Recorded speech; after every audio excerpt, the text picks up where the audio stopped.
zuwa yanzu bai gajiya ba. Idan kai daɗe duba da ita wannan jam'iyya ta APC mu ɗauki a jihar Katsina.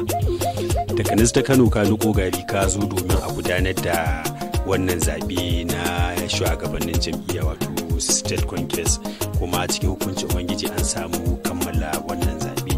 Sai dai shi wannan zaɓe mai girma gwamnan jihar Katsina da sauran masu ruwa da tsaki a cikin jiha an yi tunanin cewa a gudanar da wannan zaɓe ta hanyar sasanci, saboda ana ganin an buɗa shi zai iya kawo hayaniya, zai iya kawo rashin fahimta tsakanin 'ya'yan jam'iyya.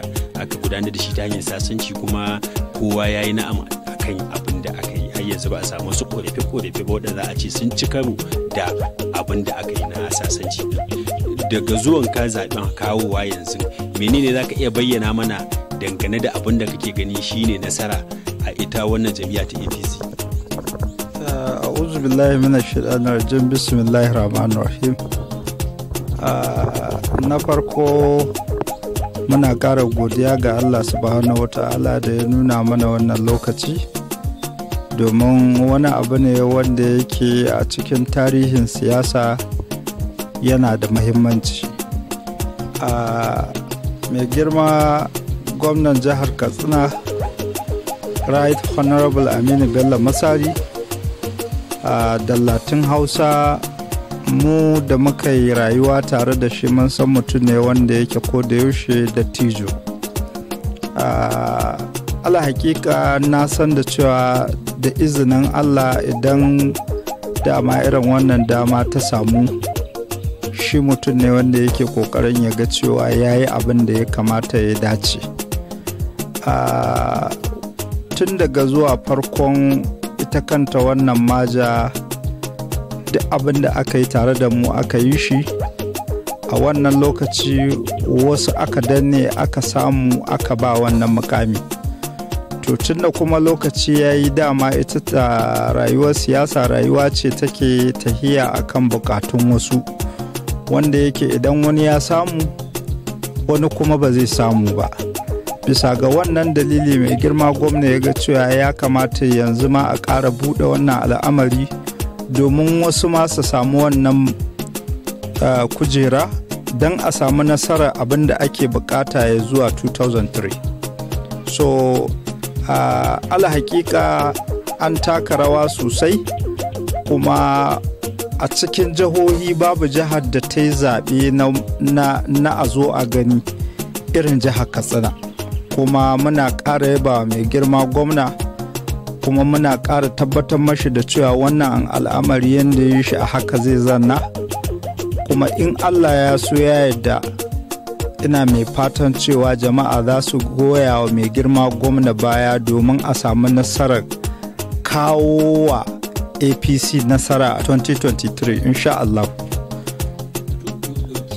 Wannan zaben na shugabannin jam'iyya da aka yi tun gabanin a yi zaben, mutane suna ta hasashe na cewa kowa musamman masu neman tsayawa takara a 2023 matsayin gwamna a jihar Katsina, kowa kusan ko yana da nashi dan takara ne ko kuma yana da ra'ayi ko kuma yana son ya ga cewa ga wanda aka zaba. Da yawa sun nuna muradinsu na haka, ko kuma ga wanda Allah ya ba. Ya kake gani dangane da haɗin kan 'ya'yan jam'iyyar? Kada ya kasance mai yiwa akwai wani wanda shi kila ba shi ya so a ba kuma an ba shi amma dai bai riga ya bayyana ba, kaga ana ma jam'iyya zagon kasa kuma kamar haka. Kaman wannan tambaya da kai, ala hakika wasu da yawa sun riga sun wasa wukasa a ƙasa, amma wannan dalilin ya sanya mi nake so in ce kowa hankalin shi ya koma a tafin kwakwalwar shi, because wani al'amari ne wanda yake ita siyasa ciyaman ne, ba a ciyaman don mutum ɗaya ba. Kuma ita demokaradiyya ta ba kowa 'yancin dama na ka fito, amma in aka gani cewa akwai wani al'amari wanda ake hasashe na ganin cewa nasara ce ake bukata, to dole sai an cire san rai da haƙuri da zuciya domin ita kanta wannan fatin ta samu nasara ga kan abin da take nema.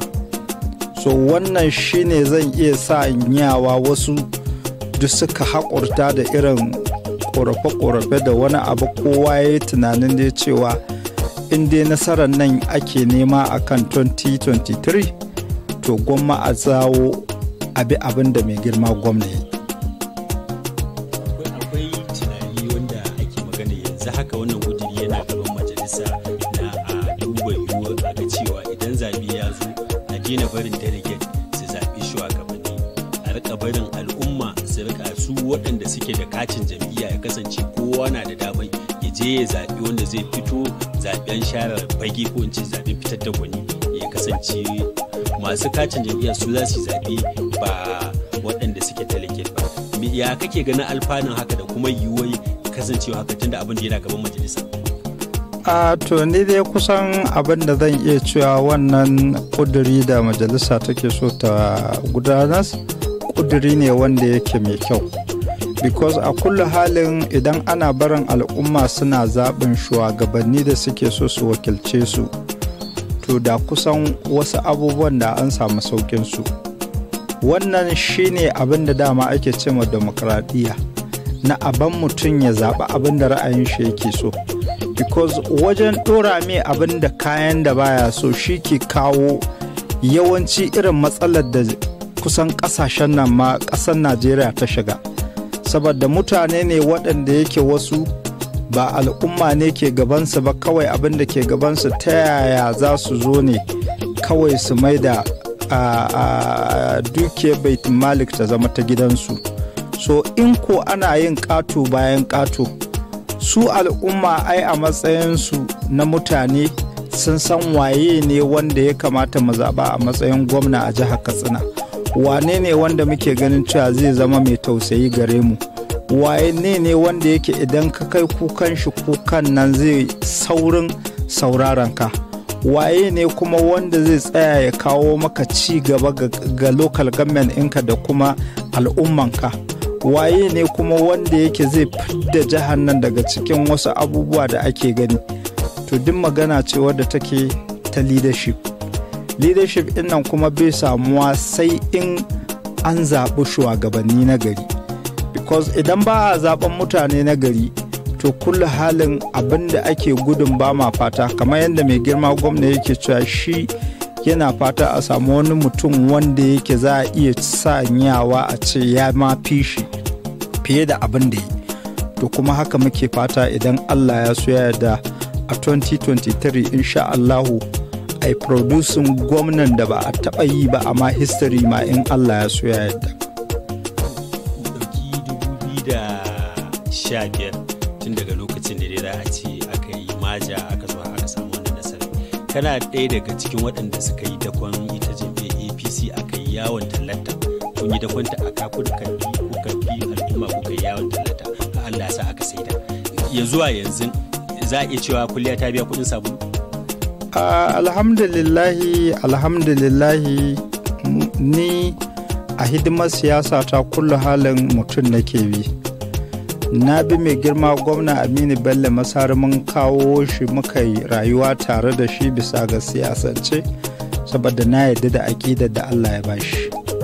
Kuma a 2023 ma the same haka nake ganin cewa akwai mutumin da nake ganin cewa Katsina ta cancanta da shi. Wannan auren idan aka haɗa shi tafiya ce wadda nake ganin cewa mutanen Katsina za su yaba da kamar irin halin Aminu Bello Masari. Domin mai girma gwamna tun da muka fara kamfen da shi tun daga farko, tun muna CPC har muka zo wajen maja, mutum ne wanda yake baya wulakanta al'umma, mutum ne wanda yake za ka iya mai amma gobe idan ka dawo mahayya manta. To kaga ana buƙatar mutum da yake shugaba irin Aminu Bello Masari mai yafiya, mai kuma kallon gaba dattijo kenan. To ina mai tabbatar maka cewa idan mutane suka tsaya aka yi abin da ya kamata, za a ƙara samun wani dattijo a 2023 Allah ya so ya yarda a cikin APC. In Allah ya so ya yarda lokaci zai yi, al'umman jihar Katsina za su san kowa ne shi. Mu dai muna nan muna namu, kuma Allah yana nashi. Allah ya riga ya gama zaɓar waye zai zama gwamna, amma ita siyasa kullu halin a mutane kansu sun san me ya kamata su yi a rayuwarsu. Amma ita jihar Katsina tana da shiyoyi kamar guda 3 kenan. Akwai shiye Katsina ita ta tsakiya din, sai shiye Funtuwa da kuma ta Daura.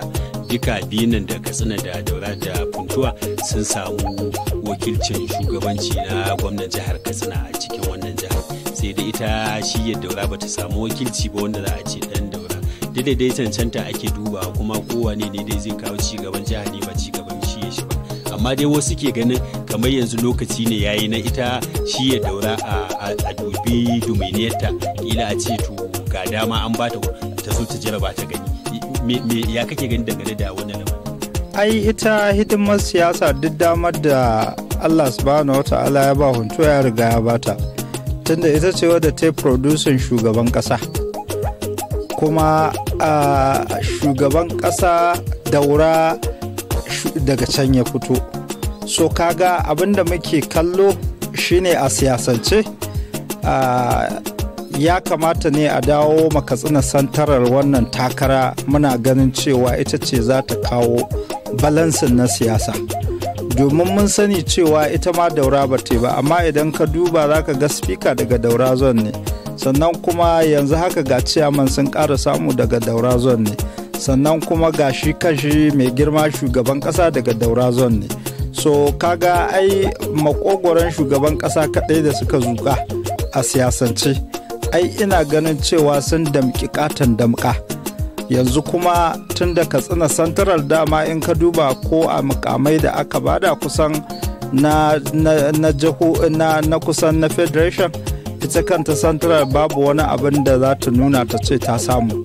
So ina ganin cewa lokaci yayi da ya kamata kuma a ban Katsina Central wani mutum da zai iya fitowa ya jaraba irin nashi kuma sa'an maga abin da Allah zai, kaman irin ayyukan da mai girma gwamnan jihar Katsina ya yi, to shi ma ya dora daga wannan guri a samu nasarar zaman lafiya. Idan lokaci ya kama irin haka, zaɓe yake ƙara karatowa, za ka ga gwamnoni waɗanda suka gama tenuwa ɗinsu sun shekara 8 ba koma za su yi ba, duk da haka suna ƙoƙarin su ga sun kawo wani amintaccen su sun aza a wurin domin ya ci gaba da gudanar da ragamai shugabanci na jiha. Ba don komi ba, don idan suna tunanin abin da suka dasa a ci gaba da shi. To a jihar Katsina mai girma gwamnan jihar Katsina ya ce shi bai taɓa tunanin ya ce wani shi zai gaje shi ba. Ya ce mafi akasari ma gwamnonin da suke sawa wasu su ce wani ya zo ya gaje ni, ƙarshe ana samun matsala tsakani, ana samun barka da rashin fahimta, musamman kamar Kano da sauran wasu jihohin. A jihar Katsina din gwamna ya faɗa haka, amma baka gani duk da haka akwai bukata ko kuma akwai tunanin wasu waɗanda suke cikin gwamnatin shi suka san abin da aka yi, ya kamata a ce kila ko an ya kasance an ba su dama saboda ita gwamnatin za ta ci gaba, saboda komi da su aka yi kuma sun san abin da ake za a dora akan inda aka sa. Ala hakika kamar yadda mai girma gwamna ya faɗa, ita siyasa kulla halin ka yi ƙoƙari Allah sharaba ka da kujerar nan lafiya. Wani mutum bai iya rufa maka asiri face Allah. So babu wani mutum da zai ce maka yau ya wasa wukar shi a siyasance akan cewa yana sa zaton cewa zai kawo wani mutum wanda wai zai taimake shi akan wani abu. Sai dai aƙida ita ce ake duba, izu da wannan mutumin yana da aƙida da in ya zo wasu abubuwan da ban ida su ba, ya iya ida su, har ma ya dasa wasu abubuwa da suka finawa. Wannan shine siyasa. Kullu halin idan misali ka bar guri, ai fatanka kake a ce nasarar wannan gurin ta wuce haka, ba wai ka ji ana ce maka ai ranka daɗe wannan wuri da ka bari ba yanzu ya zama kamar da zuwin, kai kanka ba za ka ji daɗi ba. So ina ganin farin cikin mai girma gwamna shine Allah ya kawo wani ma wanda yake zai fishi irin waɗannan ayyukan, domin ita kanta jihar Katsina duk mutumin da yake da abubuwa, ina ganin cewa yana tunanin cewa ya za a yi a taimaki jihar Katsina. Kuma wannan shine ina ganin aƙida ta farko da ya kamata duk wani dan takarar gwamna da ya sa wa kanshi cewa yaya zan haɗa kan jihar Katsina, yaya kuma za a ga cewa nasarar nan ta samu a cikin jihar Katsina, insha Allah.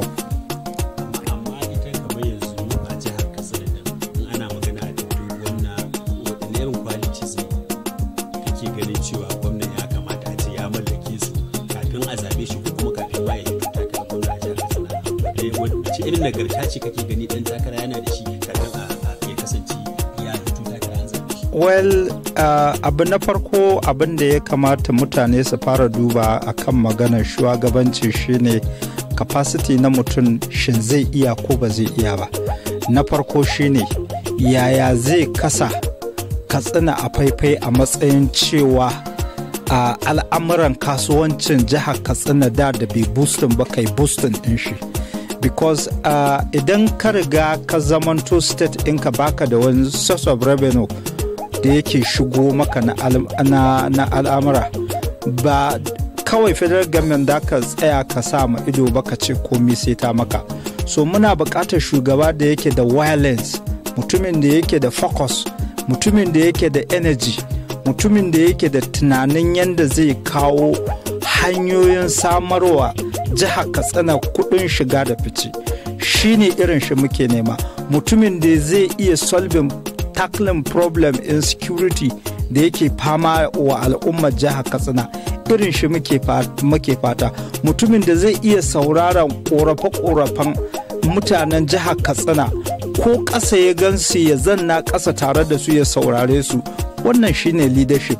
Sannan kuma mutum wanda yake da aƙida ta da cijantaka ya haɗa kawunan duk dattawan jihar Katsina, ya saurare su ya mutunta su, sarakunan jihar Katsina ya saurare su ya mutunta su, because da iyayen waɗannan mutanen ne za ka iya samun wani sirri na ɓoye da za su baka cewa ai lokacin kaza da matsala kaza ta damu guri kaza, ga ta yadda aka yi aka samu hikima aka samun ma jihar nan solution. To kaga muna buƙatar mutum kenan adali, mutum da yake sauraron al'umma, mutum kuma da yake iya rayuwa da kowane irin mutum. To irin waɗannan mutanen su ne nake ganin cewa ya cancanci su zo su ɗora jihar Katsina a kan tsari wanda kuma yake mai ilimi, because ilimi yana da tasiri, shine zai producing a gwamna ya kasance cewa yana da damuwa a harkokin ilimi. Mutum kuma wanda yake ya san tattalin arziki, mutum kuma wanda yake zai creating hanyoyin da arzikin jihar Katsina zai amfana, mutum kuma wanda yake zai creating wasu asibitoci da ya kamata a ce ba dan jihar Katsina ya tafi wani state neman wani maganar magani ba. Mutum wanda yake zai iya tsayawa ya tsara jihar Katsina ta zama kamar kana kasar Dubai. To kuma ina ganin in Allah ya so ya yarda a cikin jiha wanda matasa za su samu aikin yi, shi ma kake gani? Wannan shine ai nake gaya maka, mutum da yake da exposure kenan, mutumin da yake ya waye zai fita kasashen duniya ya nemo mutane da za su zo su zuba hannun jarinsa a jihar Katsina, because akwai potentials inda yake a ɓoye a jihar Katsina. Inda za a tsaya yanzu a tono su, da ina mai matukar gaya ma wasu zamfaran nan su ina ne duk da ake ganin suna da ma'adanai ba su kai jihar Katsina ba. So ina ganin cewa matasan Katsina ma za su samu ayyukan yi, kuma al'ummar jihar Katsina za su samu abin da za su samu dogaro da kansu ba tare da dogaro kan gwamnati ba, insha Allah. To idan aka yi maganar jiha, ba gwamna ne kaɗai ke iya kawo ci gaba a jiha ba, akwai sauran waɗanda za su iya dawa mai, musamman idan muka ɗauka baya ga takara ta gwamna akwai majalisar dattawa, sannan kuma akwai majalisa ta tarayya, duka da ma majalisa ta jiha, duka akwai rawar da za su iya taka wajen ganin cewa an kawo ci gaba a jiha. Na sani cewa kuna daga cikin waɗanda suka yi ƙoƙari a can baya wajen ganin cewa an zaɓi shugabanni na gari, kuma waɗannan shugabanni ai aka kawo yanzu da kuma irin ci gaban da aka samu. To ya kake gani, ba magana gwamna kaɗai ba, wajen fiddo sanatoci da 'yan majalisu na tarayya da ma 'yan majalisu na jiha, ya kake gani wajen wannan, saboda kada ya kasance ana ta maganar gwamna kuma ba a gyara ƙasa ba? Ala hakika malasa, wannan tambaya da kai mani Mala Husaini, ina mai matukar gaya maka cewa ita ce abin da kullum ya kamata a siyasance a dinga duba. Muna buƙatar mutane da suke da jini a jikinsu, muna buƙatar matasa da suke da zan iya ce maka mutane da suke da exposure, suke da wayewa na shiga da fice na rayuwa. ba a tura ɗan majalisar tarayya ko sanata ba ya je ya yi zanna kawai in an kira shi call kawai ya kasance ya zama ɗan taɓi.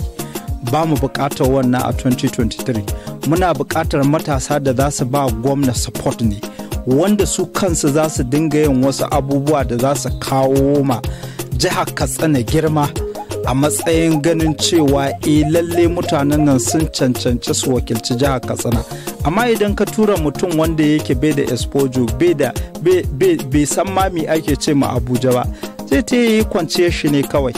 Irin su ne yanzu duk da aka tura. Amma idan aka tura mutane da suke very educated, mutane da suke da wayewa, to za su tattaho da arzikoki ne daga Abuja. Shi mai girma gwamna ɗan sako ne fa. Idan yau yana samun mutanen da za su dafa mai daga Abuja, sai dai kawai ya dinga ganin investors suna zowa jihar shi, domin waɗannan sanatocin da waɗannan reps ɗin sun riga sun taimaka sun haɗa kai da shi, an yi ma Katsina abin da ya kamata a yi. Menene kiranka da kuma fatanka a kan shi zaɓe na 2023 da yake tafi? Muna fata mutanen jihar Katsina idan Allah ya kai mu 2023 su tsaya su duba su ga cewa waye ne ya kamata wanda yake zai iya fitowa ya zamanto zai iya kare masu rayukansu da dukiyoyinsu kuma ya kawo masu kwanciyar hankali. Wannan yana da mahimmanci jama'a su sa a kunnensu. Because yau in za a gama komi irin a ce mutum yana tare da talauci, to ba abin da ba zai iya haifarwa ba. So muna buƙatar mutane su zaɓi shugabanni da za su zo su kawo ci gaba da arziki ya yalwanta a hannun mutanen jihar Katsina da izinin Allah. Sannan kuma ina ƙara muna godiya ga al'umma. Idan Allah subhanahu wata'ala ya kai mu 2023, muna nan za mu fito takarar sanata. Idan Allah ya so ya yarda muna nema a hannun Allah, muna neman mutane su tsaya su fahimta. Ba za ka tura sanata wanda zai je yi kwance ba, ba za ka tura sanata ba wanda zai je bai taba ganin Abuja ba, ba za ka tura sanata wanda zai je canza riga ba, ba za ka je ka tura sanata wanda zai je canza gida ba, ba za ka tura sanata wanda zai je kawai ya kasance mota zai canza ba. To mu da izinin Allah mun riga duk mun gama ganin wannan a rayuwa. Muna fata ta yadda yake Allah zai ba mu damar da za mu taimaka ma al'umma ne, kuma dama a ciki muke wannan taimako. Kuma idan Allah ya bani sanatan Katsina Central, in Allah ya so ya yarda mutanen jihar Katsina za su ɗauka cewa kamar Dubai ce aka ɗauko mana aka kawo mana a cikin jihar Katsina, insha Allah. Wani shiri kake da shi domin shiga ƙananan hukumomi guda 11 da ita wannan shi ya tafi da su? Shiri ma mun riga mun ci gaba da shi ma yanzu haka akan shi muke.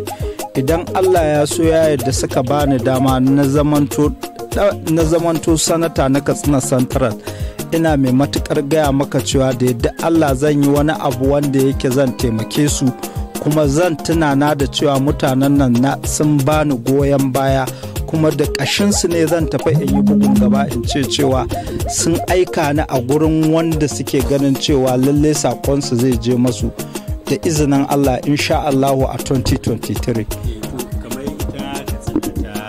Ta tsakiya da kake muradin hitowa a matsayin sanata tana fama da matsalar rashin tsaro, musamman muka dauki jibiya ba tsari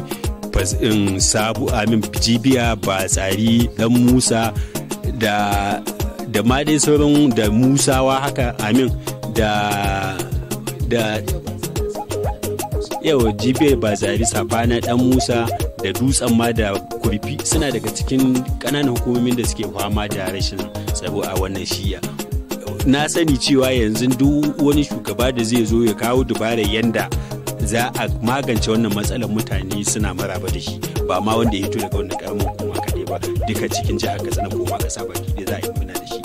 Wani tunani kake da shi na idan har za ka iya zama kila akwai wata dubara da za ka kawo ta wadda cikin hukuncin ubangiji za a samu sauki ko ma ya kasance an magance wannan matsala ta rashin tsaro da muke fama da ita?